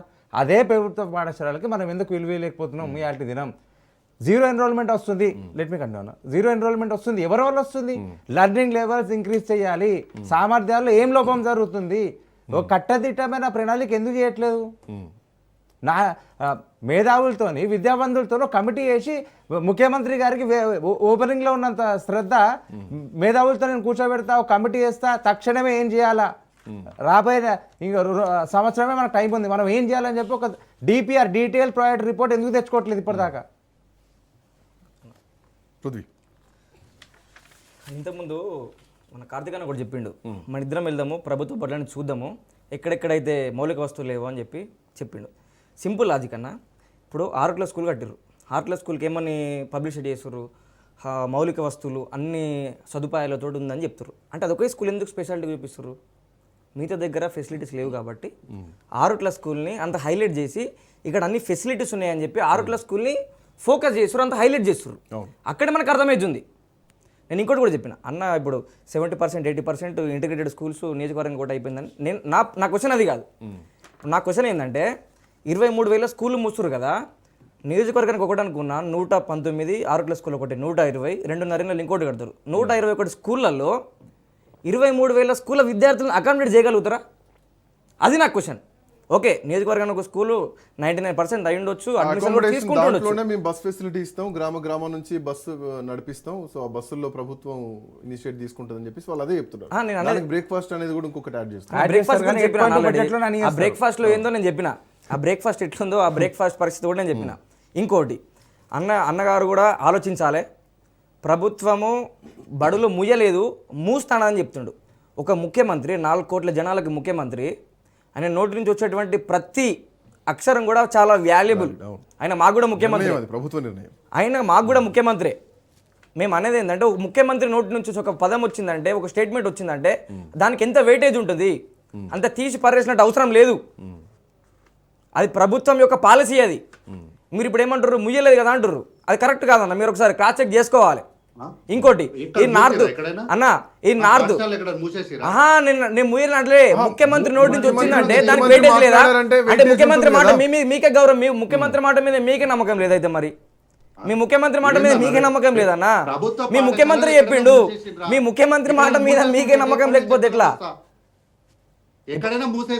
అన్న? నేనేమంటా శ్రీకాంత్ అన్న, ముఖ్యమంత్రి గారు మా ఓయికి వచ్చిండు, 1000 కోట్లు ఇస్తా అని చెప్పిండు. అప్పుడు కాంగ్రెస్ నాయకులు ముఖ్యమంత్రి స్వయంగా చెప్పిండు, ఆహా ఓహో 1000 కోట్లు ఇస్తా అని చెప్పారు, జీవో పట్టుకొని వచ్చిండు. అదే ముఖ్యమంత్రి 23,000 స్కూళ్ళు మూస్తా అంటే కేవలం అన్నాడు, కాలేదు కదా అంటారు. ఇదేంది అంటే? ముఖ్యమంత్రిగా ఒక ముఖ్యమంత్రి, రాష్ట్ర ముఖ్యమంత్రి ఒక మాట చెప్తే ఆ మాటకు అసలు వెయిటేజ్ ఉండదు అన్న. అరే ఒకసారి ఆ క్లిప్ చూడండి అన్న, మీరు మీరు అన్న మాటకి ఆయన అంటున్నారు ముఖ్యమంత్రి అన్నారు కానీ చేయలేదు కదా అంటే ముఖ్యమంత్రి అంటే పని కాదా అన్న? అన్న నేను అన్నదానికి మీకు ఆన్సర్ చెప్పినా అన్న, మీరు చెప్పిన దానికి నేను ఆన్సర్ చెప్పినా. ముయ్యలేదు కానీ ఒక ముఖ్యమంత్రిగా ఆయన నోటి నుంచి వచ్చినటువంటి ఒక స్టేట్మెంట్ అది. ఒక ముఖ్యమంత్రిగా విద్యాశాఖ మంత్రి ఎట్లా వస్తుంది అంటున్నా నేను. ఇంకోటి మీరు అన్నట్టు నార్త్ నుంచి కావచ్చు, ఈస్ట్ నుంచి కావచ్చు, వెస్ట్ నుంచి కావచ్చు, ప్రతి నుంచి ఇక్కడ పర్మిషన్ లేకుండా ఇక్కడ కాలేజీ ఉంటే చర్యలు తీసుకోవాలి. పాఠశాలన్న మూసారా అని చెప్పి మీరు అంటే ముయ్యరన్న గ్యారంటీ ఇస్తారా మరి అదే ముఖ్యమంత్రి? సార్ మూయరని 100% గ్యారంటీ ఇస్తాం. ఒకవేళ ఎక్కడైతే 0 ఎన్రోల్మెంట్స్ ఉన్నాయో వాటిని మాత్రమే తీసుకున్నాం. 0 ఎన్రోల్మెంట్ ఎందుకు అధ్యయనం చేయాలన్నా? విద్యాశాఖ మంత్రిగా రేవంత్ రెడ్డి గారు 0 ఎన్రోల్మెంట్ ఎందుకు అధ్యయనం చేయాలి? నేను చెప్తా వినన్నా, 0 ఎన్రోల్మెంట్ ఎందుకు నేను చెప్తా చూడు. ప్రహారీ కూడా ఎప్పుడు గుంటో తెలియదు, అందుకు 0 ఎన్రోల్మెంట్ ఉంది. చదువు చెప్దామంటే టీచర్ లేరు, అందుకు 0 ఎన్రోల్మెంట్ ఉంది. రోజు పప్పు పెడతారు మిడ్ డే మీల్ స్కూల్, అందుకు 0 ఎన్రోల్మెంట్ ఉంది. నీళ్ళ చారు నాచరకమైన బ్రేక్ఫాస్ట్ ఉంది, అందుకు 0 ఎన్రోల్మెంట్ ఉంది. పక్కా భవనాలు లేవు, అందుకు 0 ఎన్రోల్మెంట్ ఉంది. అక్కడ ఉన్నటువంటి వాష్రూమ్స్ అమ్మాయిలకు వాడుకోవడానికి వాష్రూమ్స్ లేవు, అందుకు 0 ఎన్రోల్మెంట్ ఉంది. అక్కడ ప్రభుత్వ బడులలో పిల్లలు చూద్దామంటే భయపడుతున్నారు, ప్రభుత్వ బడి వైపు చూద్దామంటే భయపడుతున్నారు, అందుకు 0 ఎన్రోల్మెంట్ ఉంది. 0 ఎన్రోల్మెంట్ ఎందుకు దాని గురించి ఆలోచించండి. ఫస్ట్ 0 ఎన్రోల్మెంట్ ఎందుకు అధ్యయనం చేయండి. పిల్లలు ఎందుకు రావట్లేదు అందుకు అధ్యయనం చేయండి. మేము 6 స్కూల్ కట్టినాము, నియోజకవర్గానికి స్కూల్ కట్టినాము, 23,000 స్కూలు విద్యార్థుల్ని మీరు కేవలం 120 స్కూళ్ళలో మీరు అందరూ చదివిపోయగలుగుతారా అన్న? నువ్వు 23,000 స్కూల్ మూస్తున్నారు అన్న, 23,000 స్కూళ్ళ విద్యార్థుల్ని కేవలం 120 స్కూళ్ళలో చదివిపోయగలుగుతారా అన్న? సరిపోతుంది? అది ఇన్ఫ్రాస్ట్రక్చర్ సరిపోతుందా? తల్లిదండ్రులు కూడా లక్షలు పోసి మేము ప్రైవేట్ స్కూల్ కి పంపిస్తున్నామని బాధపడుతున్నారు. ఆ బాధపడే వాళ్ళు ఎవరైతున్నారో వాళ్ళని తీసుకురండి సార్, ప్రభుత్వ పాఠశాలకు తీసుకురండి. మీ పిల్లల అరే ఆ భవిష్యత్తు పెచ్చులు ఎప్పుడు వాళ్ళ మీద పడుతుంది? భవిష్యత్తు తలకాయ వాళ్ళు పగులుతో తెలియదు, ఎందుకు పంపిస్తారు పిల్లల్ని? వాళ్ళు తీసుకొస్తే స్కూల్స్ మీరెందుకు మీరు తీసుకొచ్చేలా చేయండి. ఆరుట్ల స్కూల్ ఎట్లా చూపిస్తున్నారో ఉన్న స్కూల్స్ అన్ని అట్లా చూపిస్తే ప్రైవేట్ స్కూల్లో దోపిడీ ఆగుతుంది కదా. ప్రభుత్వ స్కూల్ పోవాలనేటువంటి ఆలోచన ఏ గ్రామానికి గ్రామ విద్యార్థులు వస్తే అక్కడే సరిపోద్ది. ఒక్క నిమిషం, వన్ సెకండ్ ఒక్క నిమిషం. ఆ స్కూల్ ఎగ్జాంపుల్ చూపిస్తున్నాం అంటే దాని అర్థమైంది ప్రతి స్కూల్ కూడా ఇట్లానే ఉంటది అని. అంటే ఇప్పుడున్న స్కూల్ అట్లా లేవు అన్న, ఇప్పుడున్న స్కూల్ అట్లా లేవని కదా మీరు ఒప్పుకుంటారు కదా. ఒక్క నిమిషం కార్తిక్ గారు, వన్ సెకండ్. కార్తిక్ గారు వన్ సెకండ్. సదుపాయాలు లేవని మీరు ఒప్పుకుంటారు ఇండైరెక్ట్ గా. Okay, thank you. One second Prithvi, one second. Jeevan గారు జాయిన్ అయ్యారు మనతో పాటు ఏబీపీ నుంచి. జీవన్ గారు, ఈరోజు ఏబీపీ పిలుపుతో చెప్పండి, మాట్లాడండి ప్లీజ్. ఏబీపీ పిలుపుతో ఈరోజు రాష్ట్ర వ్యాప్తంగా స్కూళ్ల బంద్ విజయవంతమైందని తెలియజేస్తున్నాం. ఎందుకోసం అంటే సర్కారు పాఠశాలను నిర్వీర్యం చేస్తూ ప్రైవేటు కార్పొరేట్ తొత్తుగా వివరిస్తున్నటువంటి ఈ ప్రభుత్వ తీరు రేవంత్ రెడ్డికి వ్యతిరేకంగా ఈ రోజు బంద్ పిలుపుకోవడం జరిగింది. ఈ రోజు దాదాపు 10-12 స్కూళ్లు స్వచ్ఛందంగా వెళ్లి బంద్ చేస్తుంటే పిల్లలకు ఒక్కరికి కూడా స్కూల్ యూనిఫామ్ లేని పరిస్థితి, పాఠ్య పుస్తకాలు లేని పరిస్థితి, అక్కడ కనీసము వాష్రూమ్స్ దాదాపు 200-300 మంది ఉంటారు, 4 వాష్రూమ్స్ ఉంటే ఏ విధంగా ఈ రోజు పాఠశాల సర్కారు పాఠశాల ఏ విధంగా అభివృద్ధి చెందాయని అడుగుతున్నా. 6 ఒక్కటే స్కూల్ డెవలప్మెంట్ కాదు, ఈ రోజు తెలంగాణ రాష్ట్రంగా ఉన్నటువంటి 27,000 స్కూళ్లలో ఆ విధంగా ఫెసిలిటీ కల్పించాలి. కేవలం శంకుస్థాపనలకే ఈ ప్రభుత్వం పరిమితం అవుతుంది తప్ప గ్రౌండ్ లెవెల్లో ఏం జరుగుతుంది అనేది కనీస అవగాహన లేని ఈ రోజు మినిస్టర్ ఉన్నాడు, విద్యాశాఖ మినిస్టర్ ఉన్నాడు, అదే విధంగా సీఎం ఉన్నాడని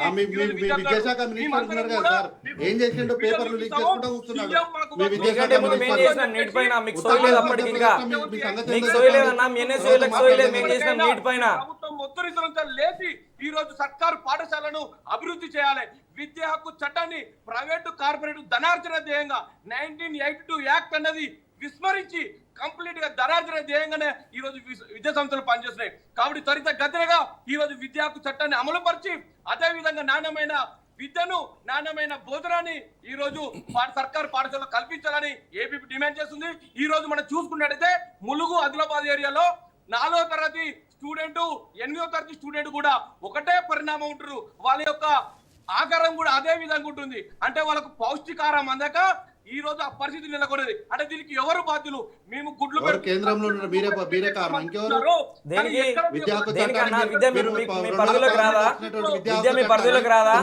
విద్యాశాఖ మంత్రి గొప్పలు చెప్తాడు కదా, విద్యాశాఖ నా దగ్గర పెట్టుకున్నా అని చెప్పి, విద్యాశాఖ నా దగ్గర పెట్టుకున్నా అని చెప్పి మరి ముఖ్యమంత్రి ఎందుకు చెప్పాలి? కేంద్ర ప్రభుత్వానికి మరి విద్యాకు చట్టం వచ్చింది, కేంద్రంలో ఏం చేస్తారు? కుంటుకురారు పనులు తోముతున్నారా? మీరు అవే తోముతురు కదా, 2.5 ఏళ్ల నుంచి మీరు అవే తోముతురు కదా, మీరు అవే తోముతురు. అందుకే అది ఇట్లుంది, రాష్ట్రం మొత్తం ఇట్లుంది. ప్రభుత్వ బడులు సరిగా లేవు, ఇంటర్ కళాశాలలు సరిగా లేవు, డిగ్రీ కళాశాలలు సరిగా లేవు, ఫీజు రియంబర్స్మెంట్ రాదు, ఇంజనీరింగ్ కళాశాలలో ఫీజులు ఇష్టారీతిన పెంచుకుంటారు, కోచింగ్ సెంటర్లకు విచ్చలవిడిగా పర్మిషన్లు ఇస్తారు. మీరు అంటున్నటువంటి నార్త్ నుంచి వచ్చేటువంటి కళాశాలకు పర్మిషన్లు మీరే ఇస్తారు. ఒకవేళ పర్మిషన్ లేకపోతే చర్యలు ఎందుకు తీసుకుంటలేరు? ఇవన్నీ ఎందుకు తీసుకుంటలేరు? మీరు నారాయణ కాలేజీ ఎందుకు చర్యలు తీసుకోరు? మరి మీరు ఎందుకు తీసుకోరు? మీ యొక్క ముఖ్యమంత్రి పర్సెంటేజ్ ఉంది కాబట్టి తీసుకోరు, మీకు ఉంది కాబట్టి తీసుకోరు. మీరు అధికారికంగా పర్మిషన్స్ ఇవ్వలేదు. గత ప్రభుత్వం చర్యలు తీసుకోండి. మరి గవర్నమెంట్ మీదే కదా, విద్యాశాఖ మంత్రి మీదే కదా, చర్యలు తీసుకోండి. మరి ఎనీవే తెలంగాణ రాష్ట్రంలో ఈరోజు విద్యార్థి సంఘం ఏబీవీపీ బంద్ కాల్ ఇస్తే ఈరోజు రాష్ట్ర వ్యాప్తంగా ఉన్నటువంటి స్కూల్స్ అన్నీ కూడా మూతబడిపోయినాయి. సో బంద్ విజయవంతమైందని చెప్పేసి ఏబీవీపీ ప్రకటించింది. బట్ ఈ బంద్ విజయవంతం వెనకాల ఒక భారీ నిరసన ఉంది. ప్రభుత్వం ఇప్పటికైనా ప్రైవేట్ స్కూళ్ళ దోపిడీ పైన నిర్ణయం తీసుకోవాలి, అరికట్టాలన్నటువంటి డిమాండ్తో పాటు ప్రభుత్వ స్కూళ్లను మూసేస్తున్నాం అన్నటువంటి దానిపైన ప్రభుత్వం ఏ నిర్ణయం తీసుకోబోతుంది, దీనిపైన ఎట్లాంటి క్లారిటీ ఇవ్వబోతుంది అన్నది కూడా చూడాల్సినటువంటి అవసరం. బట్ ఏదేమైనా కానీ 8% బడ్జెట్తో తెలంగాణలో విద్యాశాఖ నెంబర్ 1 స్థాయికి పోతుందనడం మాత్రం ఇది అందరి ద్రాక్ష అని చెప్పాలి. సో విద్యాశాఖ వచ్చే బడ్జెట్లో విద్యాశాఖ కోసం రాష్ట్ర ప్రభుత్వం ఆకునూరు మురళి రికమెండేషన్స్లో భాగంగా 18% కేటాయిస్తే తెలంగాణ రాష్ట్రంలో ఇట్లాంటి స్కూల్స్ని బంద్ చేసేటువంటి పరిస్థితి రాకపోవచ్చు. సో అట్లాంటి పరిణామాలు రాబోతున్నాయి. ప్రభుత్వం నుంచి ఎట్లాంటి రియాక్షన్ రాబోతుంది. That's all for now. Next updates continue. Keep watching Raj news.